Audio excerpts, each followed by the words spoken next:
The moment I have this habit of seeing through people's life, and when I see through, it just gives me the similar kind of pain, and it's difficult.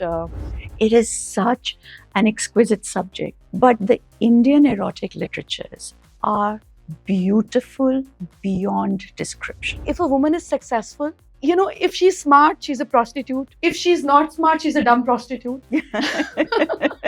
Sex is definitely an animal instinct. Pleasure is a function of the brain. It's a mental It's thing. a function of the brain. Correct. That you feel this hideous feeling. So what are the 3 things you think a man should do, getting love or sensuality from the same woman they are married to? Their body changes. And with the change in body and mind, Forget the rest. तो ये बत्ती बंद कर. Talk to each other. बत्ती बंद करके कर लो.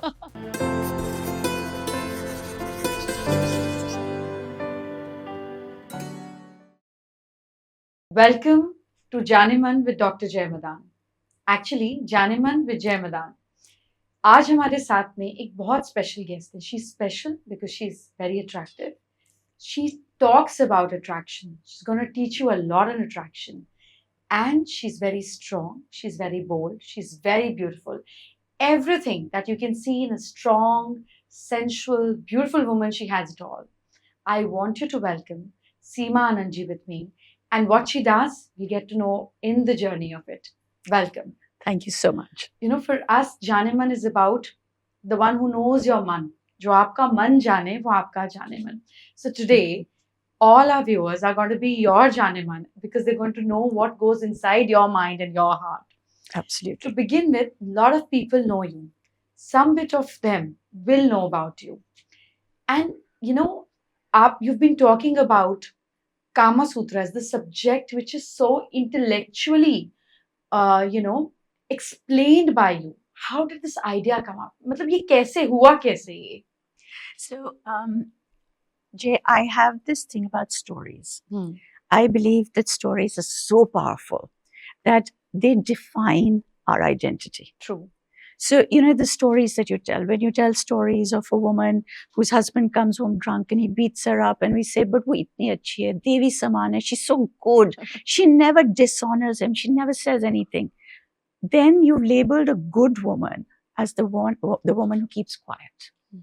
The same time, resultantly, when you say the woman who raised her voice and spoke up, then suddenly becomes the bad woman.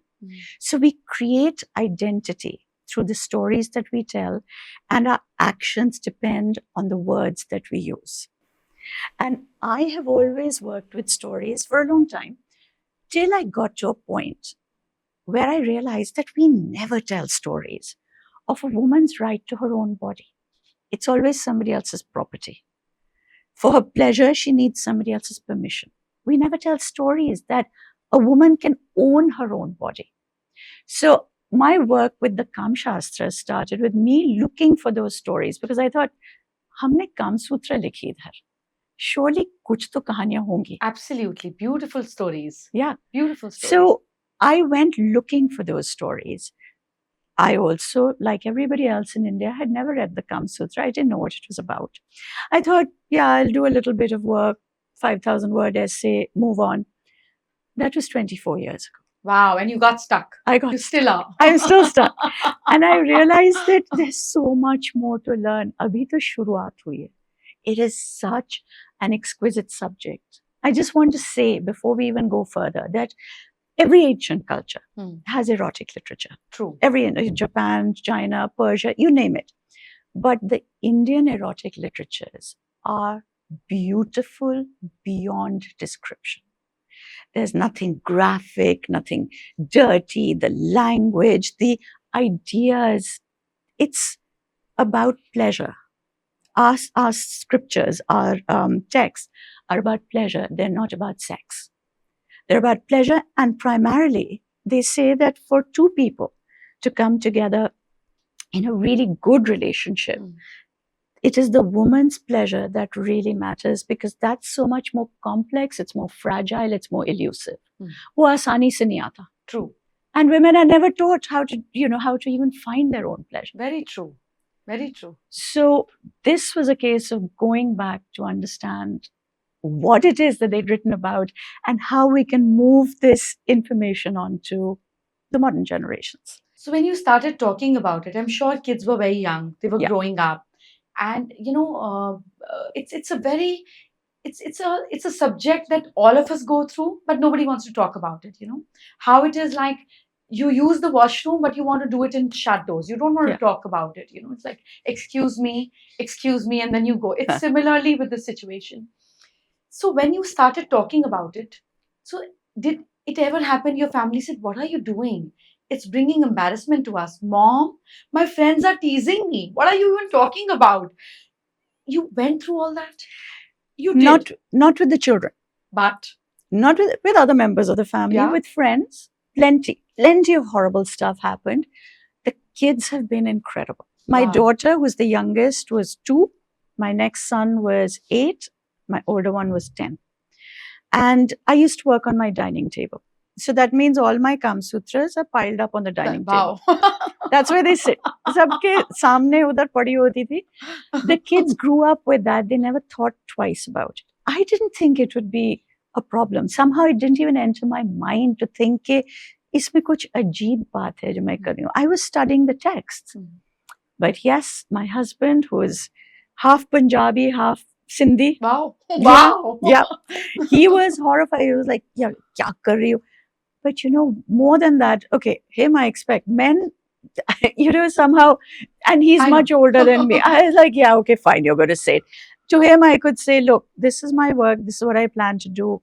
You have to decide. You still want to be with me, or if you're too embarrassed to be with me. But what really hurt was my friends, best friends, who decided that they couldn't be friends with me anymore. Oh, Lord. And they abandoned me. That hurt. People called me all sorts of names. I was called a prostitute. I was called a call girl. My kids were told these things. They were, I just imagine my youngest was 2 when I started. So they were really young when people would go and say things about me to them. They have been incredible. They've been my support system. If they hadn't been there to support me, I think it would have been a lot more difficult. So I'm very lucky. But yeah, they have been my Hats off to you.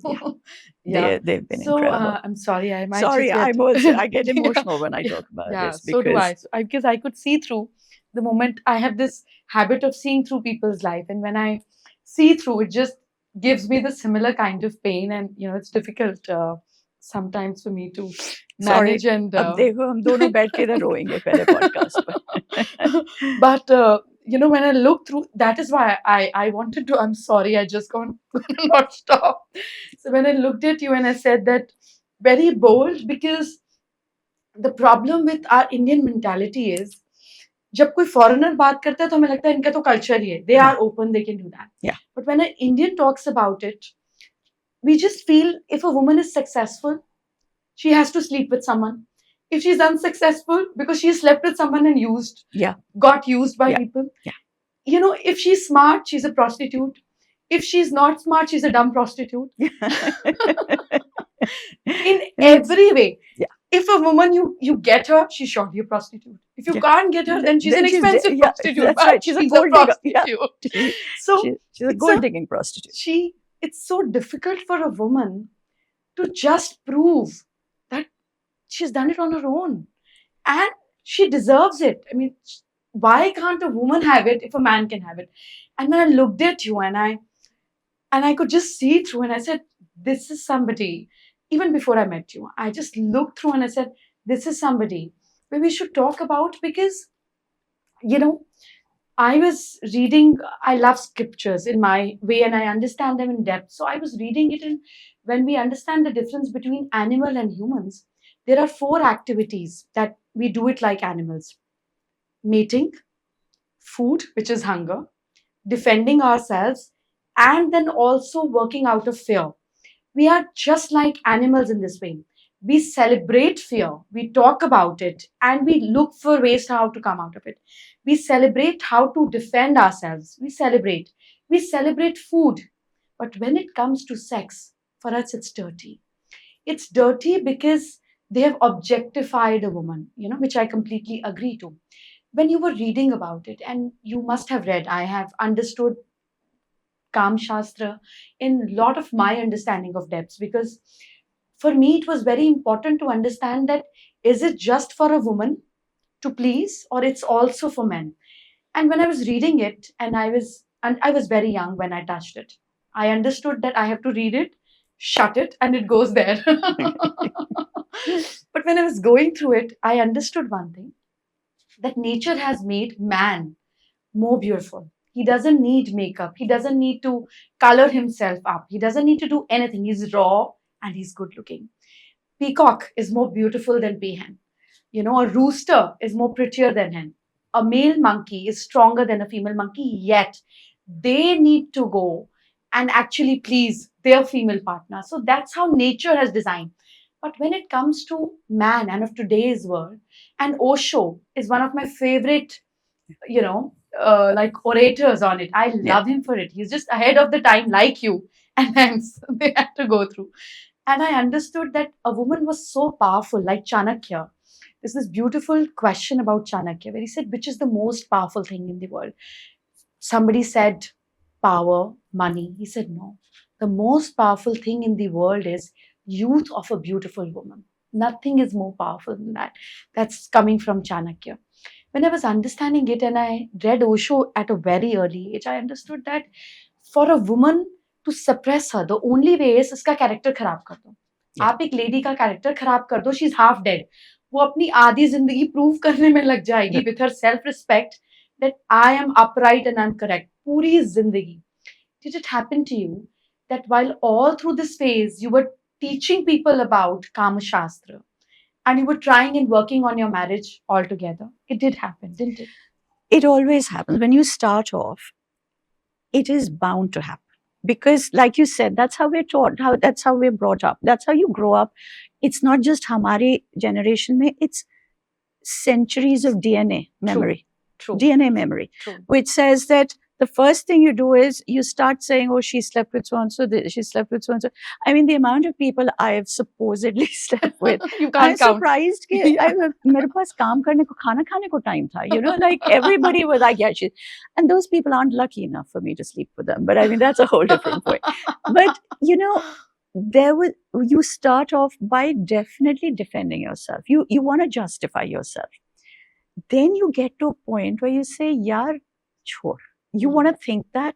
Go ahead and think that. But it takes a lot to get to that point. I have a friend who some years ago got divorced, and she said to me, she said, you know, we were talking about the fact that it was very difficult. And I said to her, I understand. She said, no, you don't. Because you don't care what people think of you, and I really do. And I thought, thank you, God, that you've brought me to that point, that even people realize that they want to say this about me, they're very welcome to. You can't stop them. And, you know, when you were talking about the Shastras and you were saying, I just want to bring this up because I think people forget, like, you know, that the Kama Sutra particularly, only section 2 is about pleasure. Correct. The rest of the sections aren't.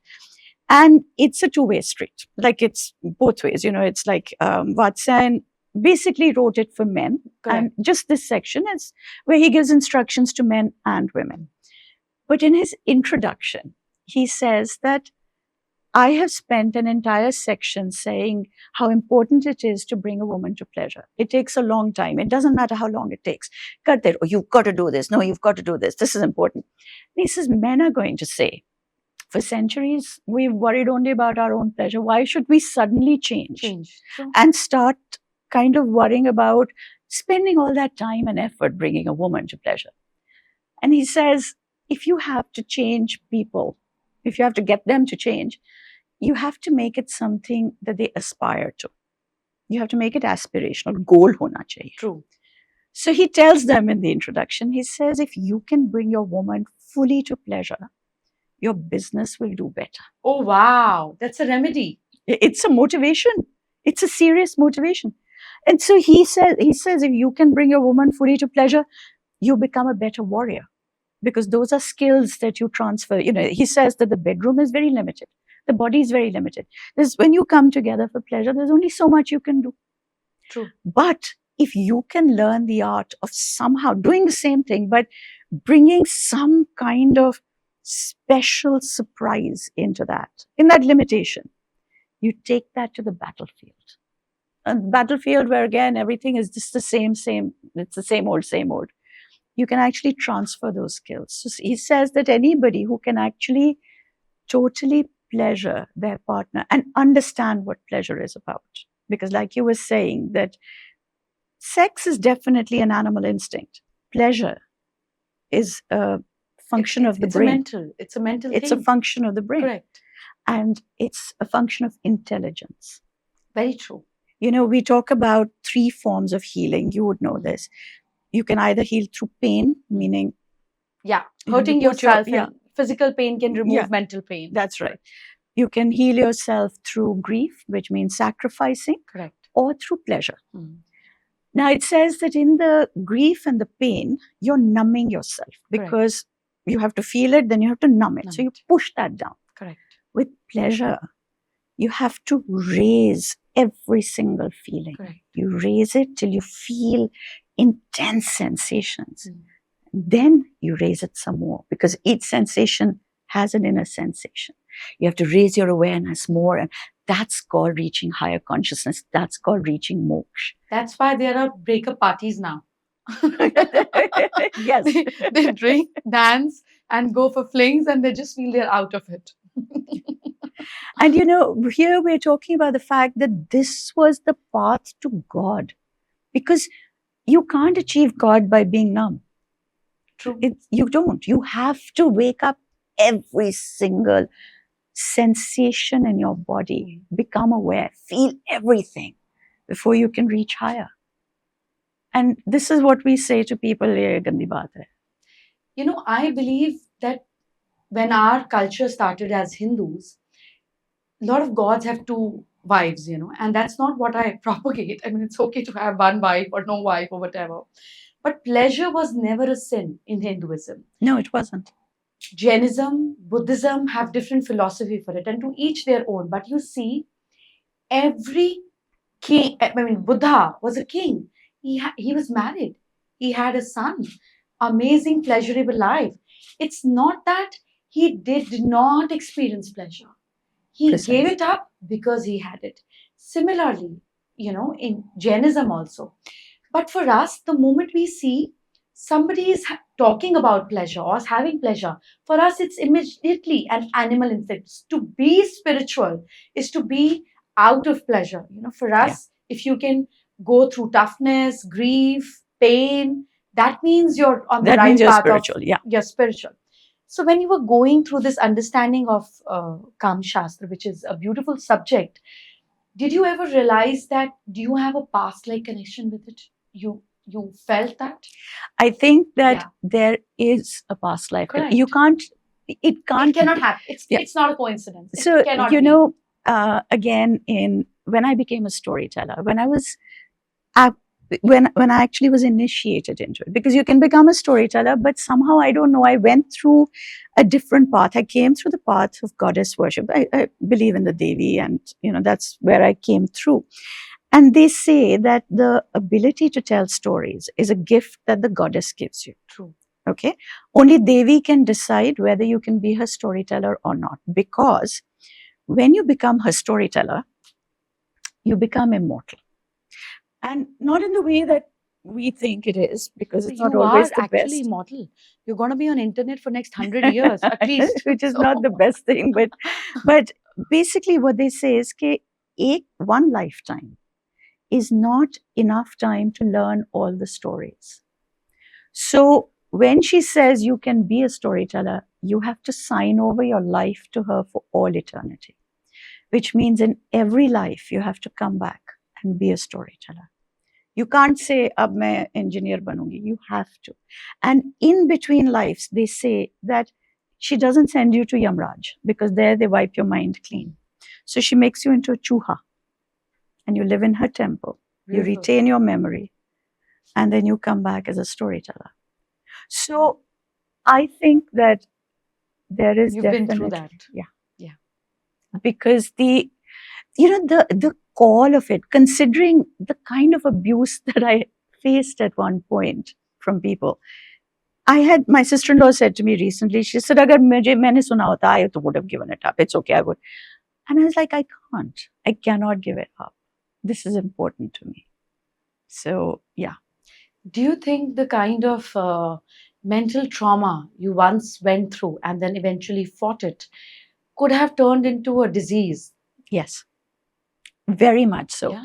And it's not even that you went through it. Unfortunately, It stays with you. it Some bit stays of it. with you. And now, because we all have so much social media, there's a lot of trolling. There is so much anxiety and mental health issues that all of us who are creators, content creators, go through. And I have developed, I have terrible anxiety now where it comes up every now and then. I have to learn how to deal with it. People always think it's straightforward. Acha, meditation karo, chanting karo. That's not it. You have to go so much deeper into yourself, because when you get that anxiety, it's in the depth of your heart that you feel this hideous feeling of something that's, I can't even describe it. It's a hideous feeling. It makes you feel so horrible. And you have to work so hard on making sure that you come out of it. How did you come out of it? I think, I think one is there has to be a determination that you do. I did finally get myself a therapist. I was, the point is I was going to get every bit of help that I could get. My doctor in London said to me, "We can give you some medication for your anxiety, but what you need is quite strong and it'll bring your blood pressure down." And I said, "I'm on a flight every other day. I can't afford to have low blood pressure. True. So I'm not doing that." So I believe very strongly in exercise. I believe physical exercise can cure anything. So I have an exercise regime. I have a relaxation regime, which is just literally for me. Like, it's nothing else. It's funny. I was talking about how we also, as women, we are not taught how to put boundaries for ourselves. This is my time. I want my boundary. We're not taught how to do that. Not at all. But there are certain things that I like to do. One of the things is I love watching old-fashioned murder mysteries. Wow. I love them. Murder, She Wrote, things like that. I absolutely love them. It's my time. I will spend that time with them, but then I will take my time out and go and do this. I need my time. I've learned how to identify what triggers things, or sometimes what triggers it. Work towards that. Because at the end of the day, the only person who's going to look after your mental health is you. Or why do you always put a white bindi? Okay. Again, everything that I wear has a meaning to it. It came to me. Correct. It did. Why it came to me. I don't know. How? I one day woke up and said, I used to wear beautiful red bindi, colored bindis. And I one day woke up and I said, "Mujhe white bindi pehnni." I don't know what led me there. You realize since the time you're putting white bindi, your acceptance, people accepting you or appreciating you has increased. Just go back to the year. I'm sure, because it's been a journey anyway. So I can't divide it up and say, okay, this happened or that. But definitely, put it this way. It's what speaks to me. Yeah. It's what I still have a drawer full of my colored bindis, and I have and you're just not bindis. able to put them now. No. Yeah, you're just not able to put them. You've elevated, your third eye chakra so much with so much of clarity and calmness that somehow it calms you down. When you surrender to energy, then the energy is also taking care of you. Absolutely. Anything that you have with divine through any text, irrelevant of which god and what scriptures, it's a relationship. It cannot go longer if it's not a two-way street. How can you single-handedly keep loving someone if the other person is not loving you back? So is with divine. He loves in his own way. He sometimes speaks, he sometimes whispers, but there is always a communication. Sometimes we know, sometimes we don't. Yeah. And sometimes when it gets revealed to us, it's like we just look up and say, how much do you care about me? And how much, So you have this thing that something around you takes care of you. Even if Yes. something out here, it just goes away. You're blessed. Something. We are. I think all of us are, but I truly, every day, I realize, okay, somebody up there is saying, okay, this is like literally the path is given. True. And you have to be able to say, yeah, I am one, I can see the path. Second, I'm strong enough to follow it, because you're not always strong enough to follow it. So you ask for strength? I think that I definitely do. So when you pray, what are the 3 important things that you ask for? Even if you don't ask, you would want. My first prayer is always for the good health of, I guess, of everybody, but primarily I do think of the people that are nearest and dearest to me. It just flashes in my mind. Good health for everyone you love, including yourself. Yes. The second is strength, like literally energy to understand. And I want to tell you a little bit about the energies in a minute. Energy. And the third is to say, I believe that happiness comes when you know that you're happy. You can get everything in the world that you want. But if you don't realize that this is what's making you happy, you're not happy. And I literally ask for enough understanding and sense to say, I wanted this, I've got it, it makes me happy. Let me be aware that it has made me happy. Beautiful, lovely.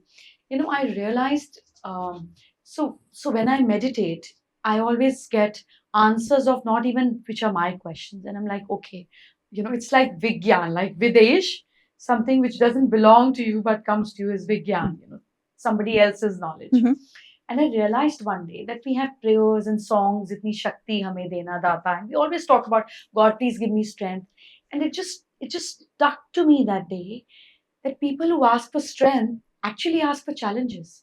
Because why else would you need strength in life? You ask for a weapon because you have to use it one day. So when you ask for strength, you said, all right, I'll get challenges and let me fight them through. That's such a great way to look at it. Yeah. And then I realized when I asked you this question that you ask for strength. But when you ask for strength, you surely ask for challenges. Else you don't need strength. Like a little baby would ask for strength. He doesn't need to. The parents can have strength. He gives a damn. So sometimes when we want to be hero, we surely attract problems because how else the story would be created? Very true. And as you were growing up, you wanted a strong position. You wanted to be different. You wanted to be a hero. I think, and this actually brings me to, so when I ask for strength, I always see, I believe that everything that we do has a different, that you pull into a different energy. It's not the same energy. I mean, like a different aspect of your energy, put it that way. People, when they talk about all the different gods and their vahans, the vahans are actually the energy belonging to each god. So Lord Ganesh with his chuha, he's the one who removes obstacles. That chuha is the energy that you have to channel through you, because that chuha can gnaw through mountains. It's that little thing. It can go anywhere, go through anything. Yeah. It can eat its way through mountains. When you have Sitla Devi, when the goddess of sickness, gives calmness. Yes, who removes sickness. She has a donkey. Her vahan is a donkey. Because the donkey is the calmest, and it is a burden. It's the beast of burden, which means that it gives you the shakti to carry that burden. Responsibility. To carry the burden, because sickness is a burden, unfortunately. But unlike a horse, which is very it's easily freaked, donkeys are much calmer. They have incredible inner strength to take what's happening to them. And that is the energy that you have to channel when you're in that place. And I think that's another thing that we don't realize, that we have so many different strands of energy. And when you're going through a particular thing, what is the energy that you need to tap into? If I am going through a particular situation, there are times when I need to be angry. I need to actually channel my anger. There are times I need to be calm. There are times I need to ignore it. That is the understanding that you need from him or from her up there. It's all same. There's no gender. There's no gender. But I tend to think of her as her. Yeah, whatever, however you want. Both are Absolutely. available. What is your understanding on Ardhanarishwar? You, This is exactly it, yeah, isn't it? yeah, Because we again today have gendered energy. We've said, oh, this is feminine energy, this is masculine energy. Energy is not masculine. We've decided that if you're nurturing and sweet and kind and soft, then you're female. If you're powerful, then you're male. As a woman, you need that powerful energy, and you have the ability to bring it up. And you need that female energy, and you have the ability to bring. We all do as human beings. And I think that Ardhanarishwar is the most incredible example that we could have been given. true. To say that, look, we are every single energy, whether you choose to gender it, whether you say this is masculine and female energy, whether you say that this is masculine and female thought, whatever. The point is, it is within all of us. And we have the ability to channel all of it. And yet, we have that. And why is it that people have lost it? It's there in front of us. Not everybody is supposed to be evolved in this lifetime. And it's just like when you give an algebra question to a second class student, both are idiots. He cannot understand, and you're just doing a wrong person to do a wrong thing. So it's not everybody's lifetime purpose to be evolved. Some are here on holiday, some are here to exploit. It's everybody has a purpose. It's just that when you tell them which is not of their purpose, they just don't connect with you. With this, I'm going to ask few crispy questions. Okay. It's for a lot of learning of the youth who will be seeing you and who love you. When a woman sees a man, which is the first thing, a usual first thing, it could be different for all, but which is the usual first thing she gets attracted to? Mentally, physically, and emotionally, in all three levels. So, like you said, I think everybody is different in that. And I think literally what you get attracted to is probably also different. I think that it depends on age. Mhm. I think that as you get older, you realize, and as you have experiences, you realize what you get attracted to or not. I'll give you the example of my daughter, Done. my little one. She's 26. And the boy that she's going out with is the kindest guy that I have ever met. Mm-hmm. And and that's what attracts her to him. And I think that I'm so proud of this child, that this is what she realized was what she wanted out of life. Because she's, 26-year-old. Yeah. Like all other 26-year-olds, they're living in this amazing world with lots of opportunities. My daughter lives on her own. She doesn't even live in the UK. She lives in a different country, lives independently. But, you hear all these people talking about, oh, I like the bad boy. I like this. She went for somebody that she thought would bring her kindness and love. And personally, I think that when we get over that first, whatever it is, that first thing that you like in somebody, that's what it finally comes down to. So what with how would much you love like and in respect the man the most, or get attracted to? It has to be intelligence. It has to be somebody that You not can have- only is very intelligent, Okay. but who listens to me in the same way as though my intelligence matters. I think that's a huge thing for me. So mental stimulation. I think that's with every independent woman. Of what I've noticed, of more than 15,000 people I've one-to-one interacted in life with, for hours spent with one person alone, is I've seen that as a woman grows with independence, and for any woman, who's independent, it's mental, emotional, and then physical may or may not happen. For a man of any age, starting from 15 to 75, physical, emotional, then mental maybe hona ho. So it's such a different anatomy that God has designed for a man and a woman. And in astrology, it's so strange. People don't want to talk about Kam Shastra. In our culture, Ganga is Ganga Ma or Ganga Devi. Jamuna is Jamuna Devi. Paid is Paid Devta. Wealth is Devi. Kam is also Kamdev. Nobody says Kam. It's Kamdev, Rati. Yeah. We have given a status or a position of Devta, the one who gives you, to every act or everything in the form of element, energy. Yeah. But when it comes to the physical pleasure, for us, it suddenly becomes dirty. But with you coming out and talking about it, and I understand that there is a lot of past connect, which you don't want to explore because that might put you into more pain. And you say, again, I chose the path of pain. So you try to shut it down a lot.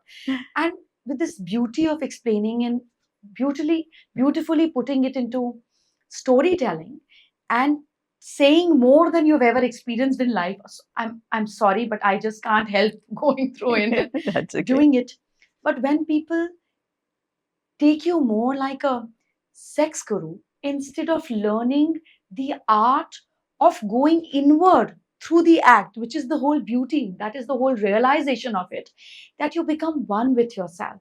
You understand your body and you learn to serve others. When you said, and where Vatsalya talked about, you know, how he can make people more business oriented is exactly what Patanjali did in Patanjali Yoga Sutra, part 3 also, where he said that if you give water to sun, you become brighter than sun. So he also gave purpose to every act which is important for us as a human being. And when I was understanding these parts and I understood that we do the same thing and we want a different result. It never happens in life. How can you do the same thing and have a different result? But we sleep on the same side. We sit on the same chair. We eat the same way. We don't use our left hand while eating. So we don't use one part of our brain. But physically or in pleasure, be it food or anything that gives you pleasure, when you try and experience different things, you make your brain neuron pattern go into different directions. And when it gets opened up, you try different ways in everything that you do. Could be your business, could be your battlefield, and everything. And I loved it. And I'm going to read more and explore more about it. But in astrology, we match the horoscopes and we check the physical compatibility of two people coming close, because earlier the whole concept was about arranged marriage. How do you understand that the physical compatibility is all there? We don't call it dirty because nobody tells them what exactly are we checking. When we do Gun Milan, we do check physical compatibility. We do check whether they can have or reproduce a healthy baby or not. Everything is being checked, but we don't like to talk about it. You being so attractive and starting 24 years ago and looking so young and talking about physical pleasure when people were not so open about it. After every lecture, did you had people that still do, but at that point of time, a little bit more now they're scared of you, hitting on you and thinking that maybe you don't have a very satisfied life. You've been through that also. How did you handle that? So, yeah, I think you have to learn to understand how to be really firm with your no, because they all do. It used to happen a lot. It still does.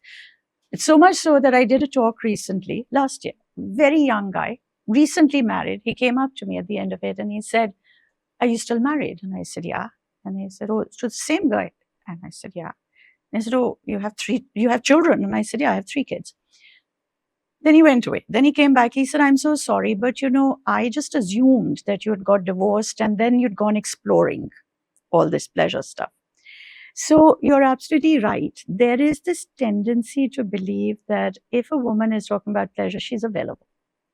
Very true. That you're talking about it, that means you are a whore. You are a prostitute. You are doing it. That's the only way to learn. How else? And it's their only way of thinking about anybody who speaks about it. Correct. It's you were saying earlier about how men start. This is again something that Vatsyayan talks about. He says that for man, the pleasure or desire starts. It's like fire. Yeah. It starts down here and it goes upwards. And like fire, it's very quick to ignite, very quick to put out. For a woman, it's like water. Correct. Starts here and then it goes down. And like water, it takes a long time to boil and a long time to cool down. Mm-hmm. And I think that just sort of says it all for me. Everything. It just describes how we function. And I think that people who react in this way, who feel that excitement can only be if they're going out with somebody new, or if they're hitting on somebody, or if they're being crude to somebody, or, oh yeah, you must be doing this. Those are people who've got neither fire nor water. They have decided to do away with everything, numb their brain. They have no sense of actual pleasure, which starts with the intellect. And they are trying to fulfill it's like, when you're very hungry and you just stuff a lot of food into your stomach, and then you stuff too much and you throw up. But do you think a person can be equally sensually attracted to the same woman that he's married to? If he's not married, it's a different story. But if he's married to, living with for years, to be together in the same way or growing, do you think it's possible? It has to be worked on, but yes. And this is what we don't do, because we don't talk about it. We don't teach it. We never tell people what is possible and what isn't. Sensuality, or even initial part of your relationship, when there's a lot of excitement, you've seen somebody new and there's that sort of frisson, and, you feel, oh yeah, I'm so excited. We are taught to believe that that is chemistry. That's it. We are not taught that it's after that you have to work towards it so that it can keep getting better. But because it is so easy to do that, it doesn't take any work. You've seen somebody new, you're suddenly excited. It takes no work, right? That's what people get used to. And that's how they choose to live. So what are the 3 things you think a man should do to be always, getting love or sensuality from the same woman they are married to, and 3 things that a woman can do to spice up the relationship the way it has always been, or maybe make it grow? So I am actually going to bring this into one, Done. Something that both should be doing. Done. First of all, there has to be a desire to say, I want to make this work. That's the first thing. And if one has and one doesn't have, then we do have a problem where we have to communicate. There is, it is very unfortunate, but there are a lot of people in relationships where one is more excited about it and the other one is a little bit like, yeah, whatever. Again, the Kama Sutra says that once you have found a lover, lovers are not easy to find. Good lovers are not easy to find. No, it's so the most difficult thing. Yeah. So when you find somebody, you hold on to them. Okay. You hold on to them because that is, like you said, the most difficult thing. I think people need to understand that as they get older, their body changes.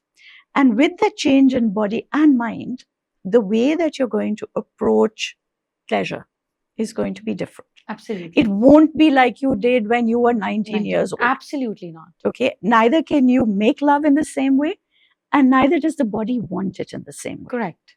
So the first thing to accept, I find this with a lot of people who are still trying, particularly, unfortunately, with men, who think they reach 60 years of age and they're still trying to be studs and grab a 20-year-old and try, saying dumb things. And unfortunately, that's where a lot of the problems come from. So the idea is that both people should want to feel, we want this relationship to go forward. A lot of people say to me, I'm just going to diversify for a minute. A lot of people say, oh, but monogamy is not natural to human beings. Monogamy doesn't mean that you have to be sleeping around with other people. It means that you are going to be attracted to other people. That's very normal. That's natural. That's very natural. You are going to be attracted to a million other people through your life. That is what it means to say monogamy is, it's not natural. Yeah, but it's what you do with it. People say, oh, but monogamy is boring. You know something? Everybody craves that monogamy. I'm in a couple, one person might be saying, oh, but this is not natural. But they want their partner to be monogamous. Absolutely. Every man wants that. Yeah. And every woman also. They want that security of monogamy. True. So I think that you need to, first of all, get that into your head. And you have that desire to want to go forward. The second thing is to realize that, I always say that, okay, lovemaking, after a while, becomes monotonous. You're doing it with the same person, and more than likely, because we're not taught how to do interesting positions or explore each other's bodies, we're not taught. Correct. it does become monotonous. It becomes boring. People go off it. And then you get one person saying, my partner doesn't want sex, and the other person saying, I'm bored, I don't want it. And I always say that the way to bring somebody back to your bed is not by fighting and saying, I want more sex. No. You forget about sex. At that point, if your partner doesn't want it, you say, okay, let's take that off the table. What I want is for people to get intimate. And my biggest tip is learn to spend at least 10 to 15 minutes every single day lying down with each other, not for sex, without any clothes on. Cuddling, but without clothes. Reacquaint yourself with the feel of your partner's skin. We forget. The monotony sets in. We forgot what their skin feels like, what it feels like just to be held by each other. And you don't have to be talking about fancy stuff or heavy duty stuff. Watch a stand-up comedy show on TV while you cuddle. Talk about work. But people are so ashamed of their body that they don't see themselves in the mirror while taking shower. Forget the rest. So ye batti band karke. Talk to each other. Batti band karke kar lo. You know, I'm just saying. So stand-up comedy show won't help. No. They can bitch about mother-in-law, sister-in-law and do that. All will that work? Will that work? Absolutely, it will work. Gossip is brilliant. And this is the third thing that I was coming to. That, you know, we have this tendency to say, when you want to start, oh, I'm going to make an effort with my partner. Okay, we'll have date night. And they'll go to a beautiful restaurant with candlelight. No. There's so much pressure. It's horrible. Go and do something physical together. Go on a hike together. Go and do an activity together. There's no pressure then. You find conversation because you're doing stuff together. When you're sitting across each other with candles in the middle, you're stuck because you're like, oh God, what does this have to lead to? I think every woman can get happy after a long hour of shopping. Do you agree? Absolutely. That goes without saying. That'll put me in a good mood, and then I'm happy to go and do whatever I would want with my partner. I agree. But you know, those are the three things. And it's so simple for a man to understand. But the moment a woman talks about, even if to your husband, forget about, even if to your husband, the moment you talk about materialistic pursuit, you're a gold digger. Yeah. Even if you're married to him, half of it, what he has is yours. But you still, if the moment a woman is materialistic, again, she's a prostitute. Sad. And you know, there's this man who came to me, and many more after that. First time, I was a young girl, a 30-year-old young astrologer. I'm 41 now. 11 years ago, was just out there in this whole world. And this man came to me and said, I have this woman. I like her, but I'm doubtful that I want to marry her or not. And I have this thing that I can see a picture and talk anything about their life, what they do, like, this is a gift. I said, it's okay if she likes money, what's wrong with it? She said, no, don't you think she's a gold digger? I said, look, she's 14 years younger to you. She's pretty. You're in a relationship with her. She's extremely hot. She sits in front of you and she says, you know what? We are in a relationship. I am pretty. You can talk to me, but not touch me. Do you think the relationship will work? He says, are you stupid? Why will it work? I said, you're rich. Your money comes as a package. What else is she getting out of you other than love? Money is part of you. Yeah. It's inseparable. You're coming to her. You said, I love you, but money is not coming. Relationship won't work. You have to bring of what you have on the table. If you can't be a sex digger, she can surely not be a gold digger. So, absolutely. Well said. So I feel extremely bad for any women when it is pointed out that she's after money. I mean, you go to God, you offer money. You go to a politician and you offer money. You go to a bureaucrat and you give the gift. You give all the time, but you won't give to somebody who's there for your happiness. Of course, pleasure. It's so mean. I mean, why would you want her to love you without her receiving anything? Anything. I mean, no, I agree. I think it's just that that's typical thing, labeling the woman. That's it. Na? Oh, labels laga diye itne sare. You got to be like this, this, this. And women for the longest time have just been trying so hard to meet with those standards that somebody has set. Like, Listen, they like look we for said, just- mothers. They don't look for a woman. It's a mother eventually. but they even look. the mother has certain these things, like roles Yeah, she has to play. give the property. Yeah. She cannot ask for anything. No. She's got to be over there doing everything. And it's literally that, where when you asked me that, was I trying to justify myself and say, no, I'm not like this. We constantly end up doing that because that's what we're expected to be like, to be acceptable. And it's only when you break free of that and you say, nahi hu main aise, kar lo jo karna. And more women are doing that. And that's why there's so much more. Do you think it would have been possible for you if you were in India, not in UK? Maybe a little bit slower, but in different ways, I think I would have found a way to do it. Do you think if you would have spoken more in Hindi and not that well read and educated, do you think it would have been possible? I don't know. That answer I don't know, because mine is literally from the education. It's from the studying. It's from learning all this. Yeah, I don't know. I have to say, I can't answer that. It's the sad truth. I would have been viewed very differently. I watched on Women's Day, Urban Company, that I know this thing. They did a fabulous little short film on Women's Day, and it's in like a DDA flat ka this thing. So there's this girl who drives up, young girl in her car, parks the car, takes out her massage table, goes up to her home to her mom. And there are all these young guys, colony ke bacche, they're all playing cricket and things, and a very normal scene. And then suddenly her younger brother comes rushing in, and he's in a real temper, and he sits and says, Didi, and she says, kya hua hai? Mujhse baat mat karo, baat. Anyway, it finally comes up. He says, Sare bhaiya log keh rahe the ke, we know how she's bought the car. She's giving happy ending massages. And she is so upset. And then her mother says to her, she says, it's just like we are living in this society.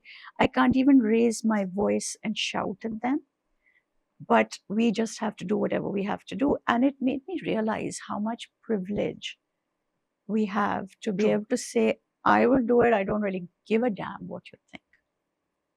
Because I could have been in a slightly different situation and not been able to do that. God is very kind, and I feel that she really wanted you to do that because this is your path, and education in any subject, in any way, is always helpful. And with this, we're going to play a little game. I'm going to say 3 words, and you All get right. 10 seconds to bring it into a material form and say something attached to it. And when you do it efficiently, you get a beautiful gift that'll be with you for life. And I promise you for that. And the gift is there. Okay. But we reveal it only when you clear it. Okay. So I'm going to say 3 words. And the moment I say first word, the first image that comes to you that you can describe in a materialistic way. Okay. You know, I will do my best. You don't have a choice. So the first word is peace. I think with the time that I spend with my children is so peaceful for you. It's my idea of peace, whether I'm fighting with them or whatever.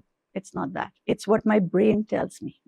That's where you find peace. That's where I find my soul. Power. The ability to say what I have to be able to use my voice. Beautiful. Prosperity. To be able to put this message out to everybody out there and so that they can actually accept the message. So what is one form or shape, or what is one object that comes to your mind when I say prosperity? Literally, stories. It's not an object. It's stories. It's women being able to accept those stories and embody the stories. Beautiful. So let me open and reveal one story for you. You love silver, don't you? I love silver. Please. Oh my goodness. I want you to open it and see what it is. Can we open this together? Yeah, it's for you. Let's bring her out. Oh my God. Oh my God. How what it is? Beautiful is that, Gauri? That's Kamdhenu. It's a wish-fulfilling cow. Yeah. Half woman, half cow, which came out of Samudra Manthan. And she went to rishis because they were the only one who deserved her. Where she's a woman who's powerful, who's strong, who has horns like a cow. She has her own language, and she also has a reproductive organ to nourish and give milk and whatever you desire for. And that's exactly what you are. Thank you so much. That is so beautiful. She's one of the very first story that I ever did when I started as a storyteller was the Samudra Manthan. Yeah. I researched it from top to bottom, from where Durvasa curses the sages, the gods, and how the whole thing begins. So I spent a lot of time with Kamdhenu. Thank you so much. I love Kamdhenu. Yeah, Thank you so so much. She's Thank come to so- you. she's come to me. Thank you. She's beautiful.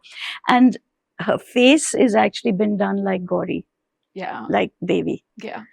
And I think that makes her even more beautiful.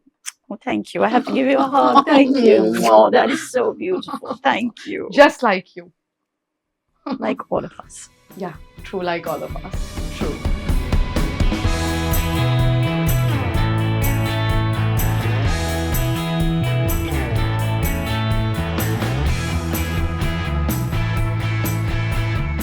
And what you said is not incorrect. The world will remember you for another hundreds of years because you're also ahead of your time. And that's the beauty of it. You know, I hope that they remember the stories, whether they remember me or not. I hope they remember the words. people never forget mediums. And that's what connects them to God, you know. All the best to you. And thank you so much for coming up and sharing that you've never shared too much about. Thank you so much. Pleasure Thank you. being with you. Thank you.